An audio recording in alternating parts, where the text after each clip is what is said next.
Bonjour, bienvenue sur votre chaîne. Aujourd'hui, je voulais vous parler, d'un sujet un peu plus délicat qui concerne, les enfants prématurés. Alors, et je trouvais que c'était important d'en discuter et éventuellement de vous informer de certaines choses, qui se passent entre la musique et les prématurés. En fait, déjà, bon, on parle du 5e mois, voire le 6e mois de grossesse où, in utero, le fœtus reçoit enfin les vibrations sonores. Donc c'est 5, 6 mois, ça dépend un peu des études qui ont été faites, mais voilà, grosso modo, c'est à peu près ça. Donc, encore une fois, allez-y chanter, parlez, faites des sons, faites écouter de la musique, sur, le ventre de votre ventre. Pourquoi? La musique, ça a réellement un impact sur tout le développement moteur de votre futur bébé. C'est pas moi qui l'invente, il y a d'ailleurs une super émission, d'ailleurs ça vous parlera certainement si vous allez l'écouter, de ce que je vais vous dire là aujourd'hui parce que je ne l'invente pas, hein, je suis allée faire, des recherches également, sur l'impact, et la nécessité, de la musique dans notre vie. Pourquoi les prématurés?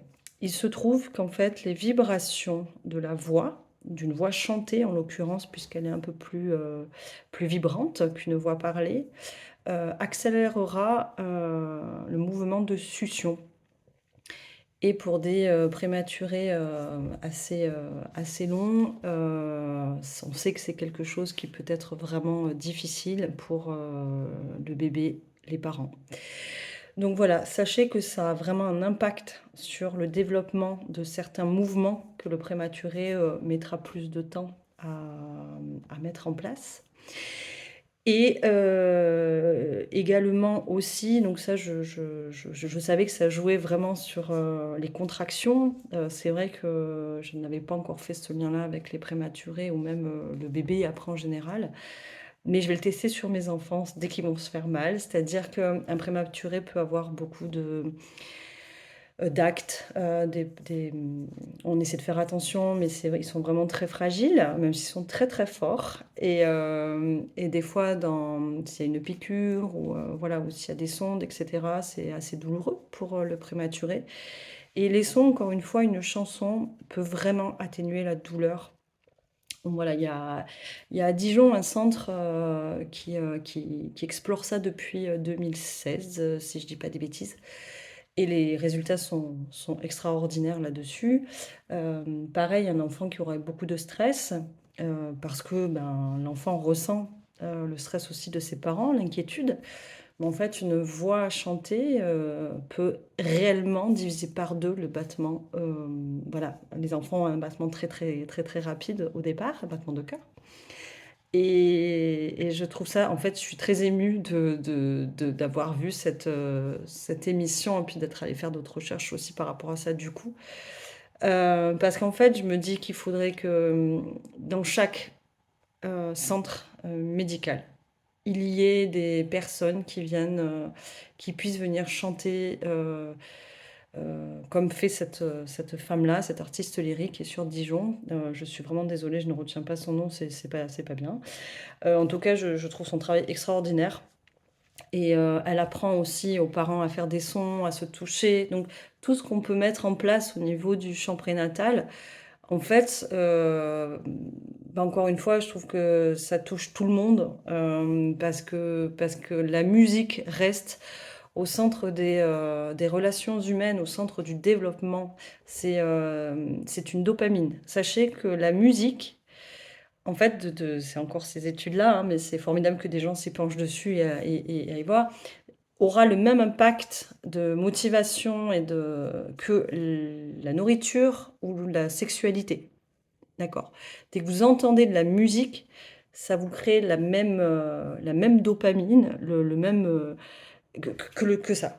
Donc, j alors, quand on dit: «On n'a pas envie de chanter, on ne sait pas chanter», en fait, excusez-moi, mais on s'en fout, enfin, on s'en fout de savoir chanter ou pas. Le but, c'est d'essayer de sentir des vibrations corporelles, de pouvoir les transmettre à nos fœtus et de créer ce lien qui se fait réellement. C'est pas voilà, et il suffit juste des bouches fermées, pour que vous sentiez toutes les vibrations, que vous avez et qui passent.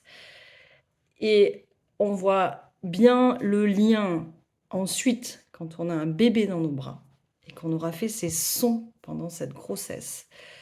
Quel lien il peut y avoir au niveau du réconfort, au niveau, calmant, au niveau, de l'énergie.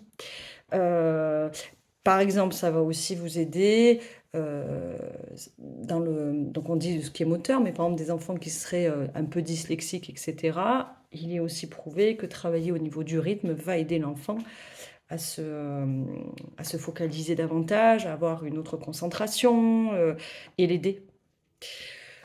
Voilà, en tout cas, bon, je parlais des prématurés, tout ça pour vous dire que, n'hésitez pas à vous faire, aider ou à essayer de faire des sons, et si vous savez pas quoi faire, il doit bien y avoir des personnes dans votre entourage qui connaissent quelques chansons. Sur internet, vous pouvez en trouver.